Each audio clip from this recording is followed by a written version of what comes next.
ওয়াল কদরি ওয়া তুমিনা বিল কদরি খাইরি ওয়া শাররিহি। ঈমান হলো যে তুমি আল্লাহর প্রতি ঈমান আনবে, ফেরেশতাদের প্রতি ঈমান আনবে এবং রাসূলদের প্রতি ঈমান আনবে, কিতাবসমূহের প্রতি ঈমান আনবে, শেষ দিবসের প্রতি ঈমান আনবে এবং তুমি ঈমান আনবে ভাগ্যের ভালো এবং মন্দের প্রতি। ওইটারও যখন নাকি তাকে জিবরিল আমিন প্রশ্ন করেছিলেন ইসলাম কাকে বলে, এটার উত্তর শুনে জিবরিল বললেন যে তুমি সত্য বলেছ। ঈমান সম্পর্কে জিজ্ঞাসা করেছিলেন, তো ঈমানের রাসূল সাল্লাল্লাহু আলাইহি ওয়াসাল্লাম উত্তর দেওয়ার পরে তিনি বলেছেন যে তুমি সত্য বলেছ। তারপরে রাসূল সাল্লাল্লাহু আলাইহি ওয়াসাল্লামকে জিবরিল আমিন তিনি জিজ্ঞাসা করলেন যে আখবিরনি আনিল ইহসান, তুমি আমাকে ইহসান কাকে বলে, ইহসান সম্পর্কে তুমি আমাকে অবগত করো, ইহসান সম্পর্কে তুমি আমাকে জানাও। তখন রাসূল সাল্লাল্লাহু আলাইহি ওয়াসাল্লাম তিনি বলেছেন যে ইহসান হলো আনতা আবুদুল্লাহ কান্নাকা তারাহু ফাইলাম তারাহু ফাইন্নাহু ইয়ারাক। ইহসান হলো আনতা আবুদুল্লাহ কান্নাকা তারাহু ফাইলাম তারাহু ফাইন্নাহু ইয়ারাক।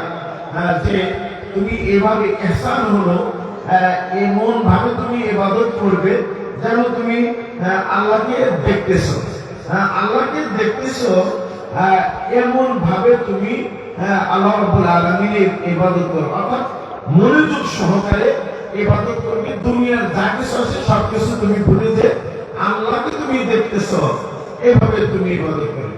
ফাইনাল কারণ তারও ফাইনা হইয়া রাখা। এইভাবে যদি তুমি ইবাদত করার মনোমানসিকতা সৃষ্টি না করতে পারো, তাহলে তুমি এইভাবে ইবাদত করো যে তুমি ইবাদত করতেছো আল্লাহ সুবহানাহু ওয়া তাআলা তোমাকে দেখতেছেন। এই লম্বা হাদিসটি তিনি পড়েছেন, এই পর্যন্ত পড়েছেন। আর হাদিস কিন্তু আরো লম্বা আছে। আর জিবরিল আমিন তিনি যে আসছিলেন তার পোশাকটা ছিল ধবধবে এবং মাথার চুল ছিল মিচমিচে কালো। রাসূলের কাছে এসে বসলেন এবং জিবরিল আমিন তার দুই হাতকে তার দুই উরুর উপরে রাখলেন, রেখে রাসূল সাল্লাল্লাহু আলাইহি সাল্লামের কাছে বসে এই প্রশ্নগুলো তিনি করেছিলেন। তারপরে আমাদের সম্মানিত শাইখ বলছেন যে ইসলাম হলো যে তুমি আল্লাহর ইবাদত করবে এবং মুহাম্মদ সাল্লাল্লাহু আলাইহি ওয়াসাল্লাম আল্লাহর রাসূল, এর কথা তুমি সাক্ষ্য দিবে। এর অর্থ কি? শাইখ বলছেন যে এর অর্থ হলো যে তুমি কেবলমাত্র আল্লাহ রাব্বুল আলামিনের ইবাদত করবে, আল্লাহকে বাদ দিয়ে দেব দেবতা, গাছ লতা পাতা যা কিছু রয়েছে, ফেরেশতারা, রাসূল, কারো তোমরা ইবাদত করবে না, সূর্যের ইবাদত করবে না, তারকার ইবাদত করবে না। যা কিছু আল্লাহ বাদ দিয়ে যা কিছু আছে তার কোনো কিছুই ইবাদত করবে না, কেবলমাত্র শুধুমাত্র আল্লাহ সুবহানাহু ওয়া তাআলার ইবাদত করবে। এটাই হলো আশহাদু আল্লা ইলাহা ইল্লাল্লাহ ওয়া আন্না মুহাম্মাদার রাসূলুল্লাহ অথবা আনতা আবদুল্লাহ আনতা আশহাদু আল্লা ইলাহা ইল্লাল্লাহ ওয়া আন্না মুহাম্মাদার রাসূলুল্লাহ। এটাই হলো এই বাক্যের অর্থ। هذه الكلمة أيها الكرام معناها لا إله إلا الله، أي لا معبود بحق إلا الله. وبعض الناس يعتقد أن معنى لا إله إلا الله أي لا خالق ولا رازق ولا مدبر إلا الله، وهذا غير صحيح. فإنه لا شك ولا ريب أنه لا خالق إلا الله ولا رازق إلا الله ولا مدبر إلا الله، لكن هذا هو ما يتعلق بالربوبية الذي حتى الكفار كانوا يثبتونه. وإنما معنى لا إله إلا الله هي أنه لا أحد يعبد ولا أحد يستحق العبادة إلا الله الذي هو الخالق، هو الرازق، هو المدبر، هو الذي يسر أمورنا. আমাদের সম্মানিত শাইখ বলছেন যে এই কালিমার অর্থ, কালিমা মানে লা ইলাহা ইল্লাল্লাহ। এই কালিমা, এটাকে কালিমা তাইয়্যিবা, পবিত্র বাণী, এটার অর্থ কি? আমাদের সমাজ শাইখ বলছেন যে এর অর্থ লা মা'বুদা বিহাক্কিন ইল্লাল্লাহ অথবা লা মা'বুদা হাক্কুন ইল্লাল্লাহ, আল্লাহ ছাড়া সত্য কোনো উপাস্য নেই। লা মা'বুদা বিহাক্কিন আও লা মা'বুদা হাক্কুন ইল্লাল্লাহ, আল্লাহ ছাড়া সত্য কোনো মাবুদ নেই। এটা হলো এর প্রকৃত অর্থ। অনেকেই বলছে যে লা মা'বুদা লা রাযিকা ইল্লাল্লাহ, লা খালিকা ইল্লাল্লাহ, লা মুদাব্বিরা ইল্লাল্লাহ, আল্লাহ ছাড়া কেউ রিজিক দাতা নেই, আল্লাহ ছাড়া কেউ সৃষ্টিকর্তা নেই, আল্লাহ ছাড়া কেউ পরিচালনাকারী নেই। হ্যাঁ, এই কথা ঠিক আছে, কিন্তু এটা হলো এই কথাগুলো তাওহীদ তিন প্রকারের। একটা হলো রুবুবিয়্যাহ, উলুহিয়্যাহ, আর একটা হলো আপনার আসমা ওয়া সিফাত। এই যে লা খালিকা লা রাযিকা লা মুদাব্বিরা, রিজিক দাতা নেই আল্লাহ ছাড়া, আল্লাহ ছাড়া আপনার সৃষ্টিকর্তা নেই, আল্লাহ ছাড়া পরিচালনাকারী নেই, এই কথাগুলো আপনার তাওহীদের রুবুবিয়্যাতের সাথে সম্পর্ক রাখে। কিন্তু এই কথা কিন্তু মুশরিক মক্কার যারা মুশরিক ছিল এই কথা কিন্তু তারাও স্বীকার করতো। মানে আল্লাহ রিজিক দাতা এটা মুশরিকরা মানতো, আল্লাহ সৃষ্টিকর্তা মুশরিকরা মানতো, আল্লাহ পরিচালক এটাও মুশরিকরা মানতো। কিন্তু এই কালেমার যে প্রকৃত অর্থ যে লা ইলাহা ইল্লাল্লাহ, আল্লাহ ছাড়া কারো ইবাদত করা যাবে না এবং আল্লাহ ছাড়া কেউ এই ইবাদতের হকদার নয়, মুস্তাহিক নয়, এটা হলো এই কালেমার অর্থ। এটা কিন্তু মুশরিকরা স্বীকার করতো না। তাই এর প্রকৃত অর্থ যে আল্লাহ ছাড়া কারো ইবাদত করা যাবে না আর আল্লাহ ছাড়া কেউ ইবাদতের হকদারও নয়, এই কথা এই কালেমার অর্থ। ثم قال وأن تشهد أن محمد رسول الله. ومحمد رسول الله صلى الله عليه وسلم هو نبينا وقدوتنا وسيدنا، هو الذي ضحى من أجلنا، هو الذي بذل حتى يصل الدين إلينا، هو الذي لما أعطي دعوات مستجابات دعا لنا فقال اللهم اغفر لأمتي، اللهم اغفر لأمتي، ويوم القيامة يدعو لنا ويشفع لنا. هذا النبي الكريم أيها الكرام حقه علينا أن نشهد أنه محمد رسول الله. ومعنى هذه الشهادة هي أن نطيعه في أوامره، فإذا جاءنا بأمر فنطيعه، وأن نصدقه فيما أخبر، وأن نجتنب ما نهى عنه، وأن لا نعبد الله إلا بما شرع لنا هو عليه الصلاة والسلام. আমাদের সমাজে শাইখ বলেন যে আমরা ওই আশহাদু আল্লা ইলাহা ইল্লাল্লাহ ওয়া আন্না মুহাম্মাদুর রাসূল, লা ইলাহা ইল্লাল্লাহ অর্থ আমরা জানলাম। এখন ওয়া আন্না মুহাম্মাদুর রাসূলুল্লাহ এই এর অর্থ কি, এই অংশের ভাবার্থ কি, ব্যাখ্যামূলক অর্থ কি? আমাদের শাইখ বলছেন যে আমাদের নবী যার মাধ্যমে আমরা এই দ্বীনকে পেয়েছি তিনি হলো দয়া এবং রহমতের নবী। তিনি আমাদের জন্যই সবকিছু তিনি করেছেন এবং তার মাধ্যমে আমরা এই ইসলামকে পেয়েছি। তিনি আমাদের জন্য রহমতের এবং বরকতের দোয়া তিনি করেছেন। তো আন্না মুহাম্মাদুর রাসূলুল্লাহ এর অর্থ কি, এর প্রকৃত অর্থ কি? তিনি বলেছেন যে এর প্রকৃত অর্থ হলো যে বিষয় তিনি আমাদেরকে আদেশ দিয়েছেন সেই বিষয়ে আমরা তার আনুগত্য করব। নুতিউহু ফীমা আমারানা, মানে রাসূল সাল্লাল্লাহু আলাইহি ওয়াসাল্লাম আমাদেরকে যে আদেশ দিয়েছেন সেই আদেশে তার আমরা অনুগত ও অনুসরণ করব এবং তার আনুগত্য করব। আরেকটা বললো কি, আরেকটা অংশ হলো যে ওয়া নুসাদ্দিকা ফীমা আখবারানা, বলছেন যে প্রিয় নবী সাল্লাল্লাহু আলাইহি ওয়াসাল্লাম তিনি যে বিষয়ে ভবিষ্যতের যে বিষয়ে তিনি খবর দিয়েছেন আমাদেরকে সংবাদ দিয়েছেন সেই বিষয়ে আমরা তাকে সত্যায়ন করব, তাকে আমরা বিশ্বাস করব। এটা দ্বিতীয় অংশ। এই আল্লাহ মুহাম্মদ রাসূলুল্লাহ তৃতীয় অংশ হলো যে তিনি যে কাজ করতে আমাদেরকে নিষেধ করেছেন, বারণ করেছেন, সেই কাজ থেকে আমরা বিরত থাকবো, সেই কাজ থেকে আমরা দূরে থাকবো। এটা এই আল্লাহ মুহাম্মদ রাসূলুল্লাহ তৃতীয় অংশ, তৃতীয় দিক।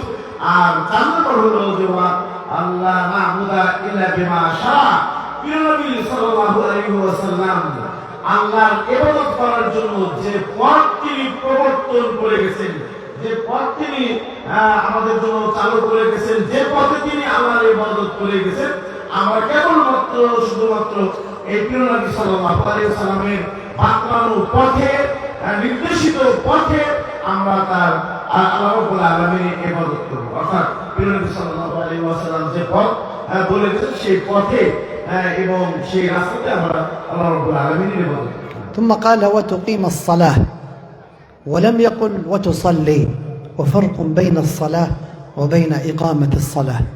فالصلاة لا بد أن تقيمها، أي تأتي بها قويمة مستقيمة، وهذا إنما يكون بأن تأتي بها بشروطها وأركانها وواجباتها بوقتها وبسائر أحوالها، فالصلاة صلة بين العبد وربه، وهي وقوف بين يدي ملك الملوك سبحانه، فلا يليق بالمسلم أن يأتي بها بتساهل أو أن يقصر فيها أو أن يصلي أحيانا ويترك أحيانا، أو أنه إذا وقف يقف وقوفا لا يليق، فهذه صلاة عظيمة متى ما قام بها وأقامها نهته عن الفحشاء والمنكر وكانت سببا لأن يدخل الجنة. আমাদের সম্মানিত শেখ বলছেন যে তারপরে বলছেন আনতুকিমাস সালাহ। তুকিমাস সালাহ বলেছেন, আনতুসাল্লিয়া বলেন না, মানে তুমি নামাজ পড়বে, এটা বলেছেন। বলছেন যে ইকামাতুস সালাহ এবং সালাহ আদায় করা, এই দুটোর মধ্যে পার্থক্য আছে। তুকিমুস সালাহ এর অর্থ হলো যে এই সালাতকে তুমি আদায় করবে শুরুতে। সালাতের কিছু শর্ত আছে, শর্ত অনুপাতে, এবং সালাতের কিছু অত্যাবশ্যক বিষয় আছে, রুকুন, কিছু ওয়াজিবাত রয়েছে, সুন্নাত রয়েছে, এগুলো সহ তুমি সালাত প্রতিষ্ঠা করবে। এর অর্থ এই নয় যে এটা 5 ওয়াক্ত সালাত আদায় করবে, কখনো পড়বে কখনো পড়বে না, ব্যাপারটা এরকম নয়। 5 ওয়াক্ত সালাত আদায় করবে এবং এর যে টাইম রয়েছে টাইম অনুপাতে করবে, মানে ফজরের টাইম আছে, জোহরের টাইম আছে, সময় আছে, আসরের টাইম আছে, তারপরে হলো মাগরিবের টাইম, এই যে টাইম, এই টাইম অনুপাতে এবং শর্ত অনুপাতে এবং নামাজের যে ওয়াজিবাতগুলো রয়েছে সেগুলো সহ সালাত আদায় করবে। এই সালাত এটা একটা মহান ইবাদত। এই সালাতটা হলো সিরাতুল বাইনাল আবদি ওয়া রাব্বিহি, মানে এটা একটা সুসম্পর্ক বান্দার মাঝে এবং রবের মাঝে একটি সুসম্পর্ক, এবং এই সালাতের মাধ্যমে বান্দা কিন্তু আল্লাহ সুবহানাহু ওয়া তাআলার কাছে পৌঁছে। এই সালাত যদি যেভাবে পড়ার নির্দেশ এসেছে সেইভাবে যদি পড়ে, তাহলে এই সালাত নাহাতু আনিল ফাহশাই ওয়াল মুনকার, এই সালাত তাহলে তাকে মুনকার, অন্যায় কাজ থেকে ফাহশা, অশ্লীল কাজ থেকে এই সালাত ওই মুসল্লিকে বাধা প্রদান করবে, বিরত রাখবে, অন্যায় করবে না এবং ফাহিশা অশ্লীল কাজ করবে। ثم قال له وتؤدي الزكاة المفروضة، فإذا كان الإنسان لديه مال فيجب عليه أن يخرجه، وإن هذه الزكاة هي فرض وركن من أركان الإسلام. قال وتصوم رمضان، وهذا الصيام فرض لا يجوز للإنسان أن يتساهل فيه، فهو واجب على كل مسلم في كل سنة لا يجوز أن يتخلف عنه. ثم من رحمة الله أن قال وتحج البيت إن استطعت إليه سبيلا، وهذا لرحمة الله، فإنه لو لم يقل ذلك لكان الحج واجبا على المسلمين في كل سنة، وهذا ما لا يقدرون عليه، ولكن ربنا رحيم لا يكلف نفسا إلا وسعها.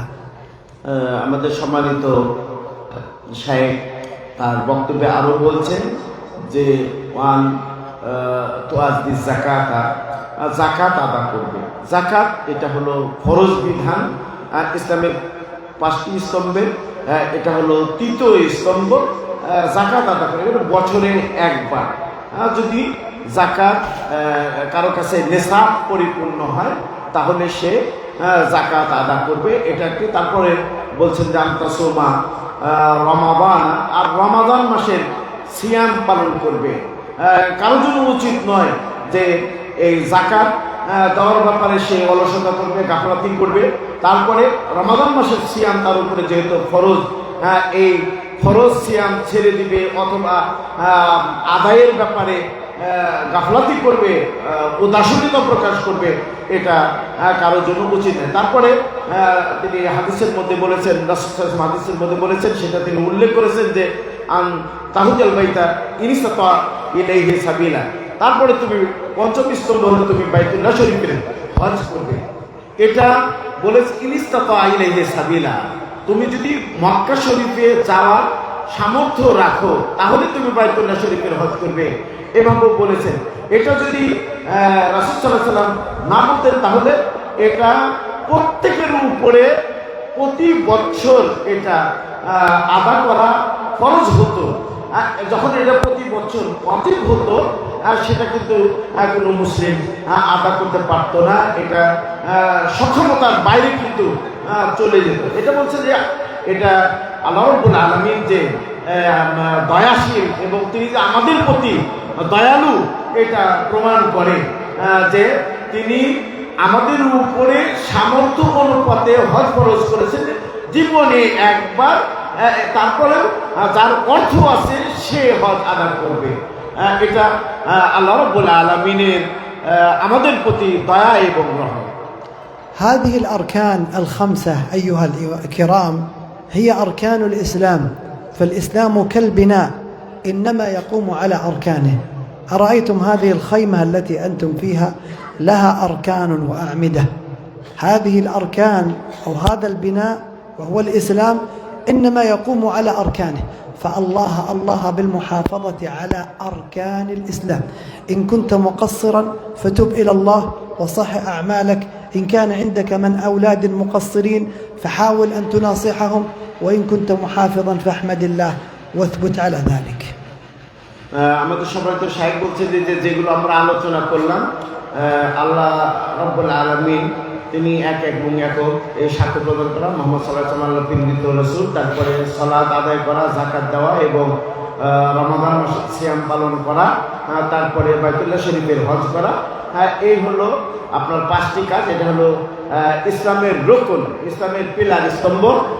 তো ইসলাম এই 5টি জিনিসের উপরে সুপ্রতিষ্ঠিত, তাই তিনি আল্লাহর শপথ করে এবং আল্লাহর দোহাই দিয়ে আপনাদেরকে বললেন যে এই 5টি রুকন এর প্রতি আপনারা আপনাদের সামর্থ্য অনুপাতে এবং আপনাদের শক্তি অনুপাতে আপনারা এটা উপরে আমল করবেন।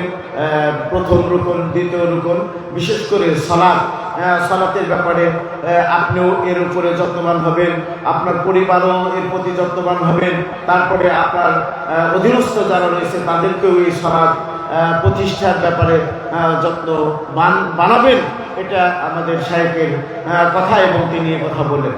ثم ذكر له أركان الإيمان فقال أخبرني عن الإيمان، قال أن تؤمن بالله وملائكته وكتبه ورسله واليوم الآخر والقدر خيره وشره. فالإنسان المؤمن لا بد أن يؤمن بالله ولا بد أن يؤمن بالملائكة أنهم موجودون وأنهم خلق من خلق الله، وأنه يؤمن بكتب الله القرآن يصدق به، ويؤمن أن لله كتبا أنزلها، ويؤمن بالرسل، ويؤمن باليوم الآخر الذي هو يوم القيامة، ويؤمن بأنه لا يقع في الكون شيء إلا وبقضاء وقدر، فيؤمن بالقدر ويصدق به ويرضى به خيره وشره. আমাদের সম্মানিত শাইখ হাদিসের জিবরিলের মধ্যে জিবরিল আল আমিন দ্বিতীয় প্রশ্ন যেটা করেছিলেন রাসূলকে, সেটা হলো যে ঈমান সম্পর্কে তুমি আমাকে জানাও, অবগত করো। ঈমান হলো যে তুমি আল্লাহর প্রতি ঈমান আনবে, ফেরেশতাদের প্রতি ঈমান আনবে, রাসূলদের প্রতি ঈমান আনবে, কিতাব সমূহের প্রতি ঈমান আনবে এবং শেষ দিবসের প্রতি ঈমান আনবে এবং সব কিছু এই পরিবারের এই পৃথিবীতে যা কিছু হয় এটা আল্লাহ রাব্বুল আলামিনের আদেশে এবং তার ফয়সালা এবং তার বরাদ্দে এই পৃথিবীতে সব কিছু হয়ে থাকে। তুমি এর প্রতি ঈমান আনবে, অর্থাৎ কদর অথবা তাকদীরের ভালো মন্দের প্রতি তুমি ঈমান আনবে। এভাবে হাদিসটির অর্থ বলার পরে একজন মুমিন যিনি, তার উচিত যে সে আল্লাহ রাব্বুল আলামিনের প্রতি ঈমান আনবে, তার যে গুণাবলী রয়েছে গুণাবলী সহ তার প্রতি আল্লাহর প্রতি ঈমান আনবে এবং ফেরেশতাদের প্রতি ঈমান আনবে যে ফেরেশতারা এরা নূরের তৈরি, এরা বিদ্যমান, এরা এরা এরা আল্লাহ সুবহানাহু ওয়া তাআলা যে আদেশ দেয় সেগুলো পালন করে। আল্লাহ রাব্বুল আলামিন যা নিষেধ করেছেন তা থেকে তিনি তারা বিরত থাকে।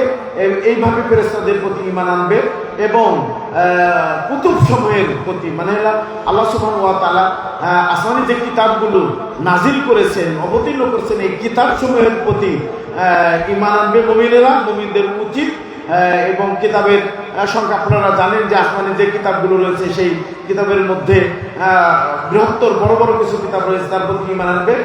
এবং রসুল, আল্লাহ সুবহানাহু ওয়া তাআলার অনেক রসুলগণ রয়েছেন, এই রসুলদের প্রতি ঈমান আনবে এবং আপনার শেষ দিবসের প্রতি, এই শেষ দিবসের অনেক কিছু হবে। মানে হলো আমার যদিও আজকের আলোচনার বিষয় ছিল যে আখিরাতের মাঠ, সেই আখিরাতের প্রতি মানুষে ঈমান আনবে। আসলে অনেকগুলো কাজ সংগঠিত হবে। আপনার সেই কবর থেকে উঠানোর পরে সেখানে হিসাব হবে, নিকাশ হবে, তারপরে হাউজে কাউসারের পানি পান করাবে, মানুষ পিপাসিত হবে, মুক্তি পাওয়ার জন্য সাফারসের তারা করবে, ছোটাছুটি করবে, নবী সাল্লাল্লাহু আলাইহি সাল্লাম তাদের জন্য সুপারিশ করবেন।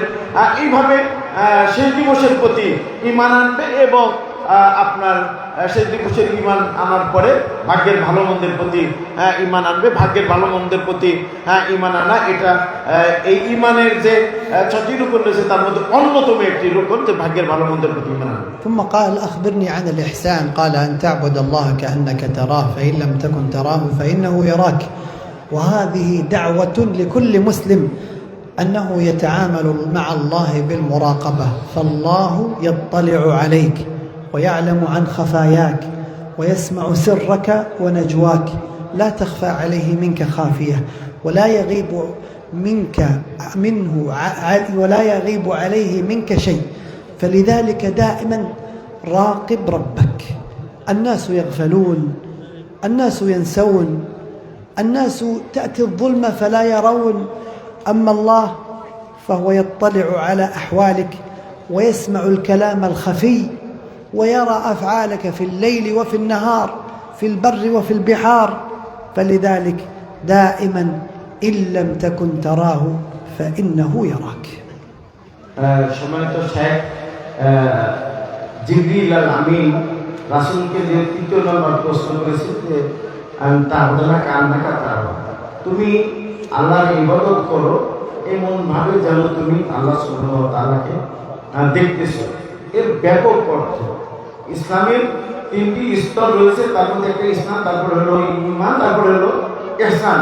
এই ইহসান ইবাদত এইভাবেই করা যে আপনি জানবেন আপনার সব কথা আল্লাহ সুবহানাহু ওয়া তাআলা জানেন, আপনার সব কথা আপনাকে আল্লাহ রাব্বুল আলামিন দেখেন, আপনাকে আল্লাহ রাব্বুল আপনার কর্মকে তিনি দেখেন, আপনার কথাকে আল্লাহ রাব্বুল আলামিন শুনেন।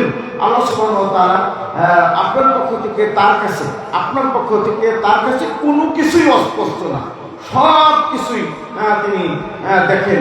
মানুষ অথবা একজনের আড়ালে থাকে, তারপর অন্ধকারে থাকে, তার পরবর্তীতে সমুদ্রে থাকে, তার পরবর্তীতে বিভিন্ন জায়গায় থাকে।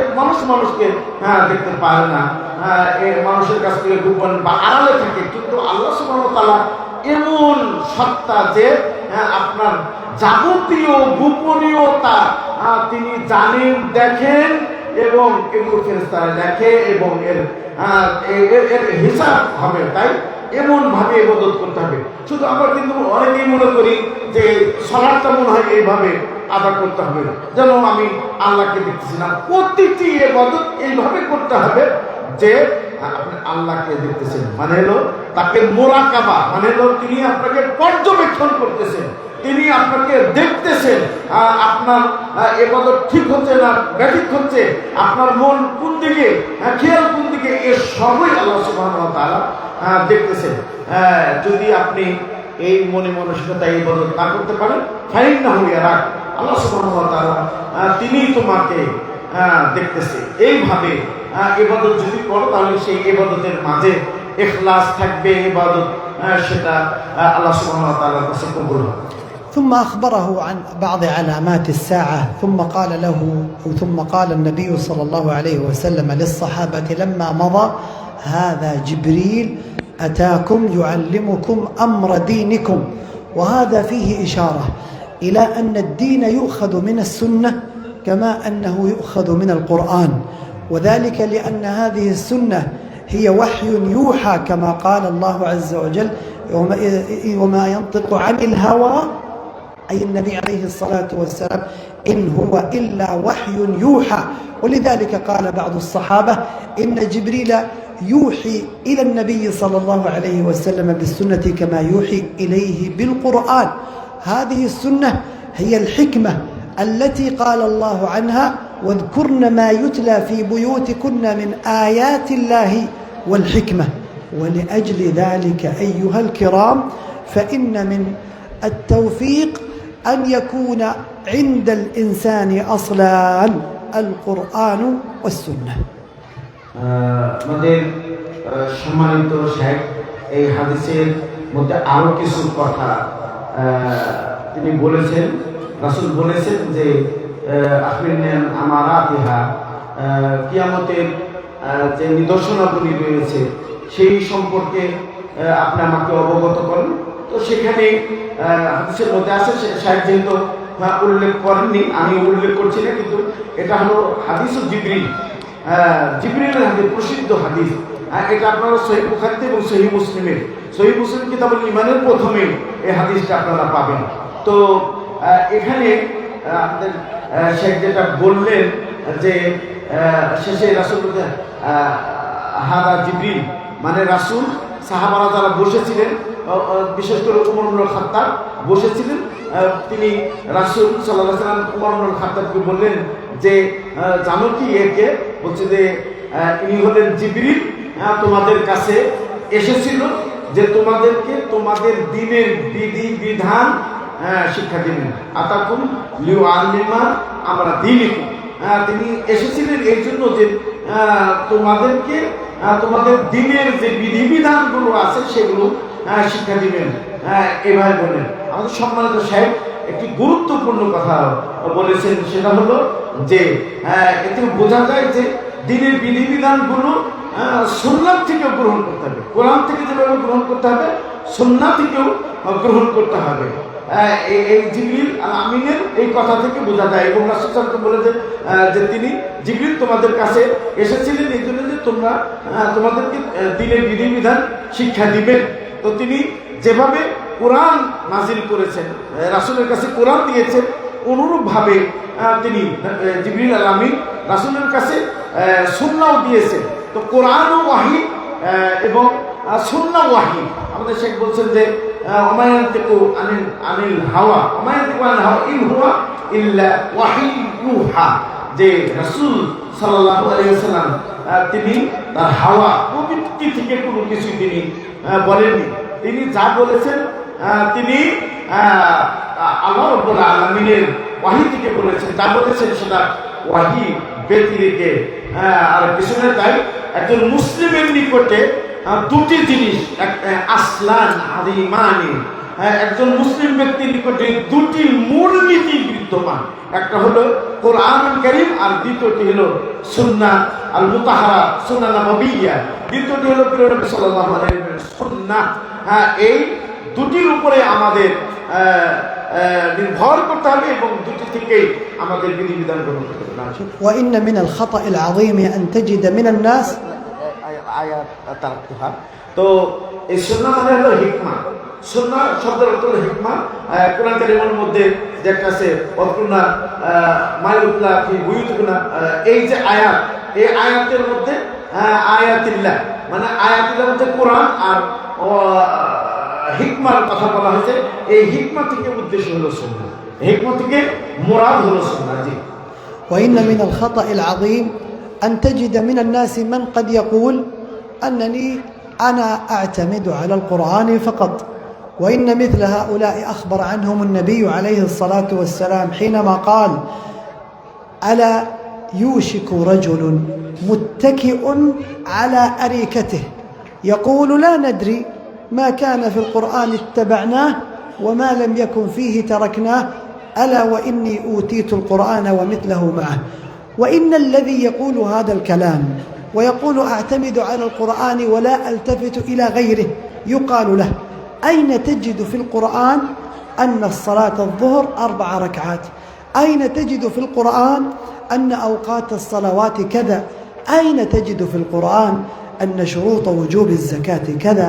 ولذلك قال رجل لعمران بن حسين: إنكم تذكرون أحاديث لا نجد لها في القرآن أصلا. قال: يا هذا، أين تجد في القرآن أن الظهر 4 ركعات؟ أين تجد في القرآن أن الزكاة تجب كذا وكذا؟ فإذا السنة مبينة مكملة للقرآن، كاشفة لأحكامه ولمجملاته. ثم أمر آخر: إذا كنا نتبع القرآن فالله قال في القرآن: وما آتاكم الرسول فخذوه وما نهاكم عنه فانتهوا. আমাদের সম্মানিত সাহেব সুন্নাহর গুরুত্বের উপরে কথা বললেন যে বর্তমান জামানায় কিছু লোক আছে যারা বলে যে আমরা কেবল কোরআনের উপরে এতেমাদ করবো। এতেমাদ মানে কোরআনের উপরে ভরসা করবো, কোরআনে যা আছে তাই মানবো। এরকম কিছু লোক রয়েছে, তারা এই কথা বলে থাকে।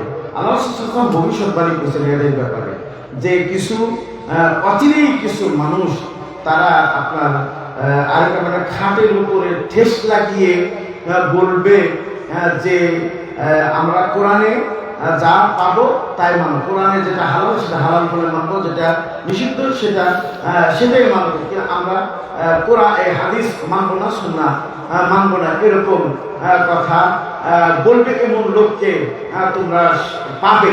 তো রাসূল সাল্লাল্লাহু আলাইহি ওয়াসাল্লাম এই ভবিষ্যৎবাণী হিসেবে আমরা আমাদের বাংলাদেশে দেখতে পাচ্ছি যে বহু মানুষ আহলুল কোরআন বলে, মানে কোরআনিউন মানে হলো কোরআনকে মানে আর হাদিসকে মানে না।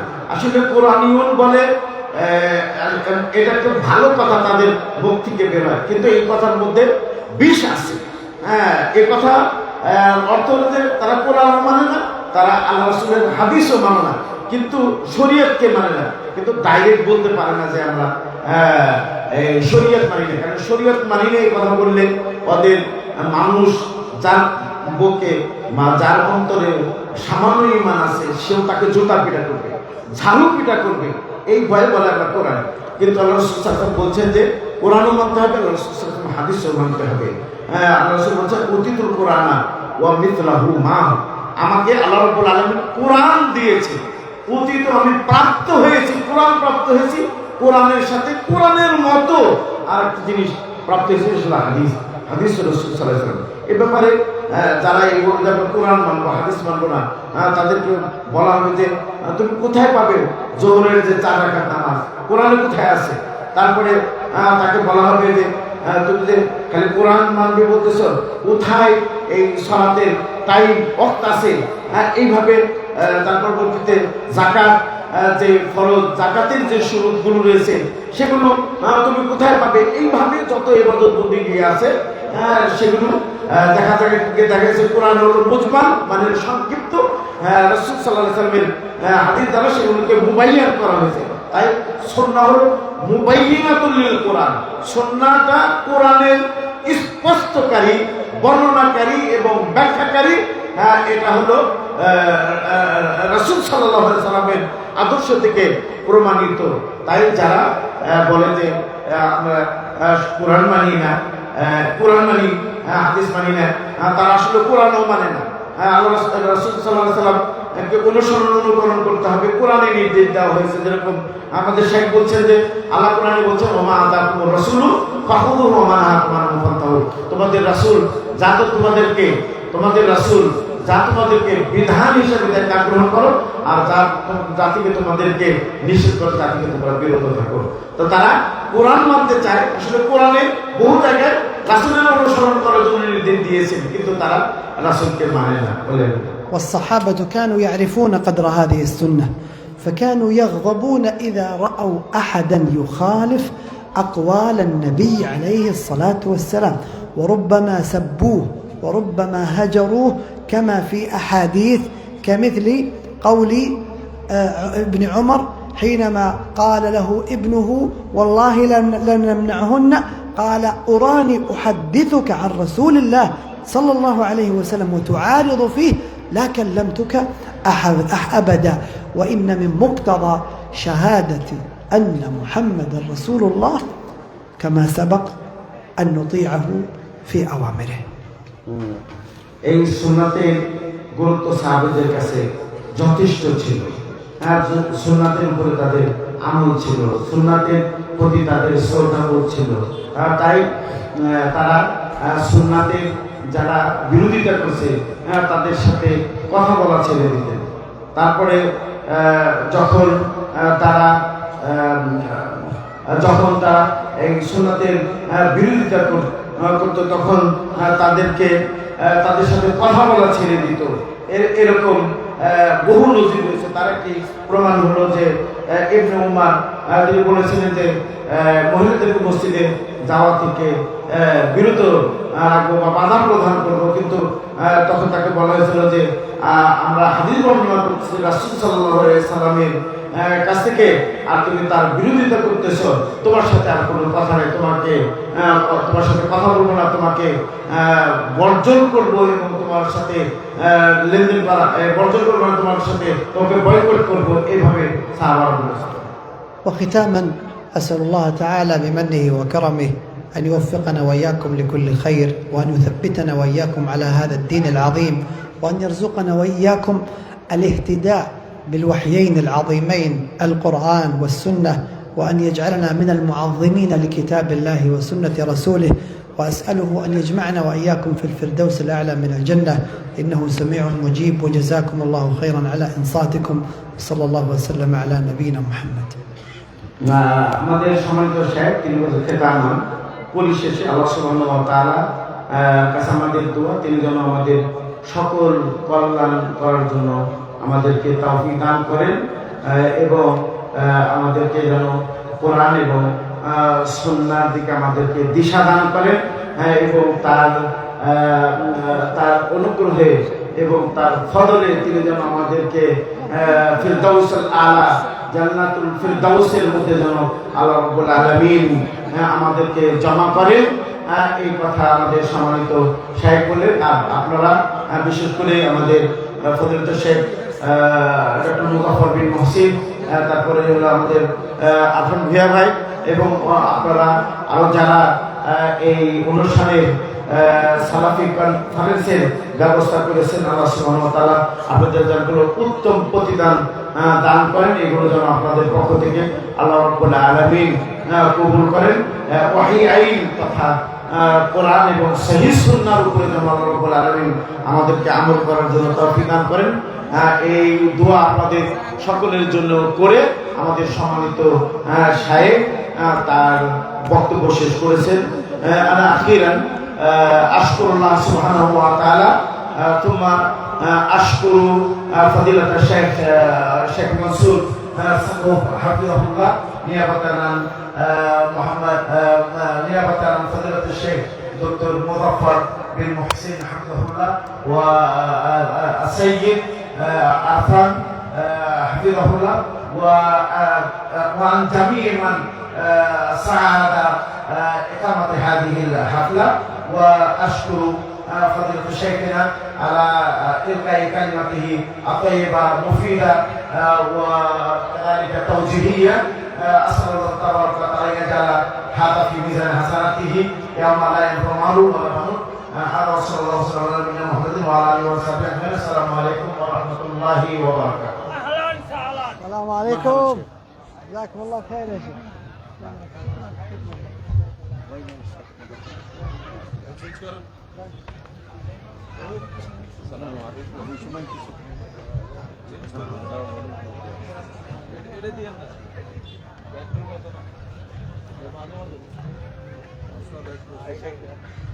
أنت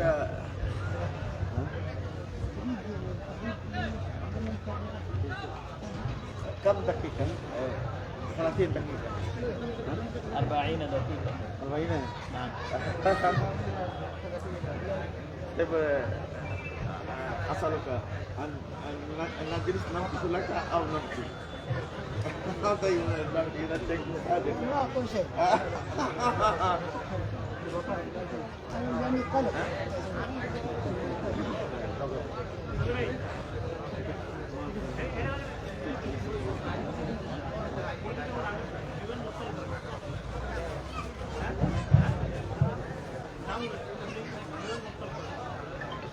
আলহামদুলিল্লাহ, আমরা অত্যন্ত সুন্দরভাবে শাইখের আলোচনা শুনছিলাম। সম্মানিত উপস্থিতি,